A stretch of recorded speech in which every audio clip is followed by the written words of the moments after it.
Hai, saya Dafar China dengan NIM 2023-63021. Di sini kami akan membahas jurnal tentang studi analisis struktur batuan dan evaluasi RKD, potensi longsoran di ruas Jalan Gua Jepang, Jelapan, Bantul. Penelitian ini berfokus pada evaluasi potensi longsoran di Jalan Gua Jepang, Bantul, yang merupakan jalur penting menuju objek wisata bersejarah. Stabilitas lereng bantuan di area ini penting untuk menjaga fungsi jalan dan bangunan sipil di sekitarnya. Latar belakangnya, tebing batuan di sepanjang jalan terdiri dari formasi lava andesit yang terkekarkan, yang merupakan bagian dari formasi ngelanggar.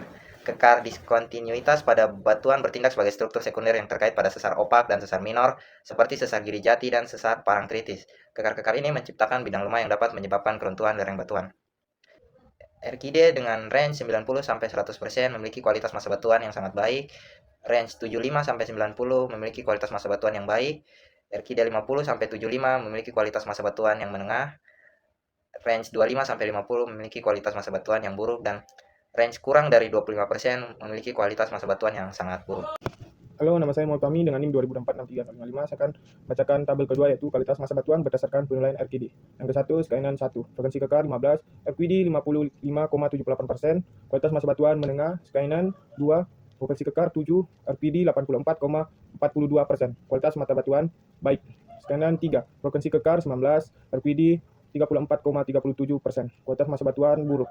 Yang keempat, skainan 4, frekuensi kekar 16, RPD 52,49%, kualitas massa batuan menengah. Yang kelima, skainan 5, frekuensi kekar 15, RQD 55,78%, kualitas massa batuan menengah.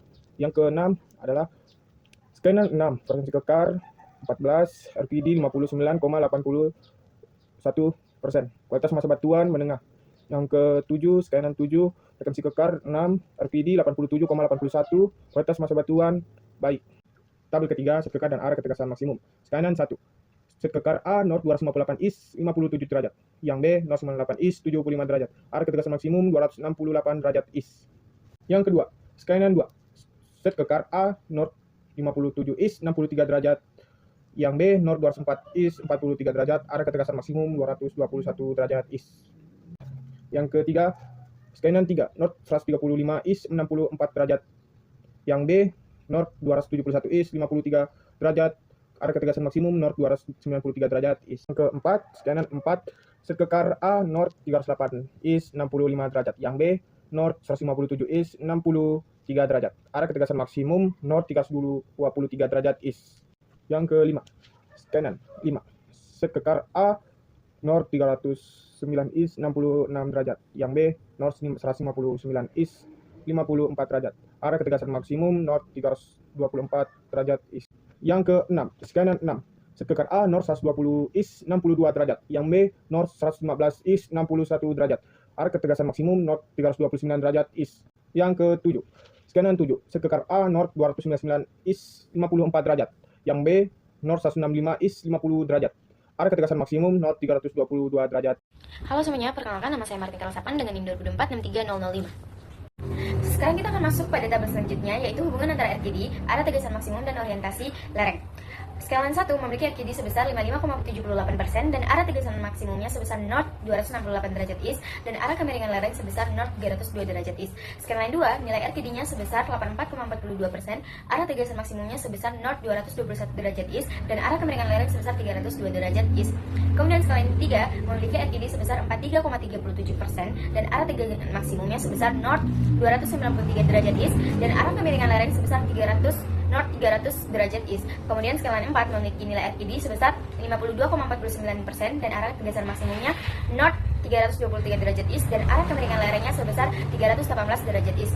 Skailan 5 memiliki nilai RKD sebesar 55,78% dan arah tegasan maksimumnya sebesar North 324 derajat East dan arah kemiringan lerengnya sebesar North 11 derajat East. Kemudian skailan 6 memiliki nilai RKD sebesar 59,18% dan arah tegasan maksimumnya sebesar North 329 derajat East, arah kemiringan lerengnya sebesar North 250 derajat East. Dan skailan 7 memiliki nilai RKD sebesar 87,81% dan arah tegasan maksimumnya sebesar North 322 derajat East dan arah kemiringan lerengnya sebesar North 248 derajat East.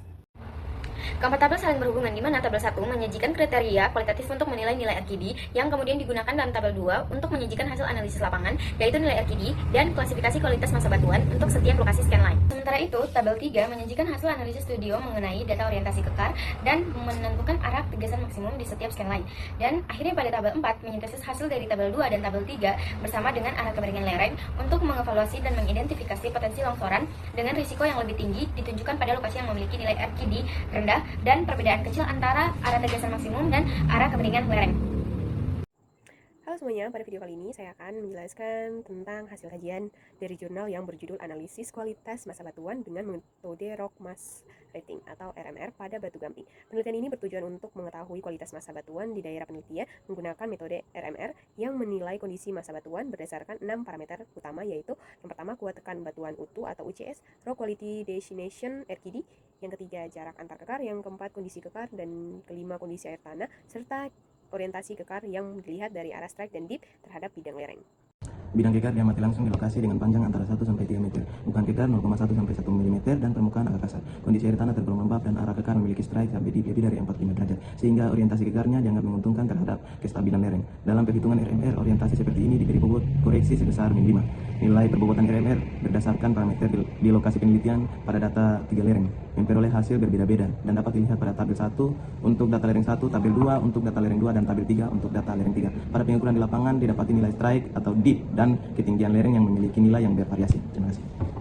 Lereng 1 memiliki nilai strike north 314 derajat east dengan kemiringan 76 derajat dan ketinggian 4,3 meter. Lereng 2 memiliki nilai strike north 321 derajat east dengan kemiringan 67 derajat dan ketinggian 4,6 meter. Lereng 3 memiliki nilai strike north 315 derajat east dengan kemiringan 63 derajat dan ketinggian 4,9 meter. Scanline yang dipakai memiliki panjang 5 meter dengan nilai strike north 185 derajat east pada tiap lereng dengan kemiringan 23 derajat untuk mendapatkan posisi kekar yang dibutuhkan. Posisi kekar lereng 1, 2, dan 3 arah kekar yang cenderung tegak lurus dengan keadaan lereng dengan rata-rata strike di atas north 45 derajat east. Perkenalkan, nama saya Puan Sipora Maharani Harimu, NIM 2024 63022. Di sini saya akan menjelaskan hasil analisis setiap lereng. Lereng pertama, nilai rata-rata UCS adalah 35,8 MPa, RQD sebesar 29,92% dan jarak antar kekar 1,1 meter. Kondisi kekar sedang, air tanah lembab, dan orientasi kekar juga sedang. Total bobot RMR sebesar 52, termasuk dalam kelas 3 yaitu batuan sedang atau fair rock. Lereng yang kedua, hasil pengujian menunjukkan UCS sebesar 36,15 MPa, RQD 30,52% dan jarak antar kekar 1,1 meter. Dengan kondisi kekar dan air tanah yang sama, total bobot RMR mencapai 57 yang juga termasuk kelas 3 atau batuan sedang. Lereng yang ketiga. Untuk lereng yang ketiga, hasil pengujian menunjukkan nilai UCS rata-rata 37,47 MPa, RQD sekitar 50,40% dan jarak antar kekar 1,5 meter. Dengan kondisi kekar yang relatif lebih baik dan tanah lembab, total bobot RMR berada di kisaran 61 sampai 62 sehingga masuk kelas 2 yaitu batuan baik atau good rock. Dari hasil ketiga lereng tersebut terlihat bahwa semakin tinggi nilai RQD dan jarak antara kekar, maka kualitas massa batuan semakin baik. Orientasi kekar dengan strike dip di atas 45 derajat membantu meningkatkan kestabilitas lereng karena arah bidang kekar tidak sejajar dengan potensi bidang gelincir. Dengan demikian, daerah penelitian yang terdiri atas batu gamping ini umumnya memiliki kondisi massa batuan yang sedang hingga baik, sehingga masih aman untuk geoteknik maupun tambang terbuka dengan pengawasan yang tepat.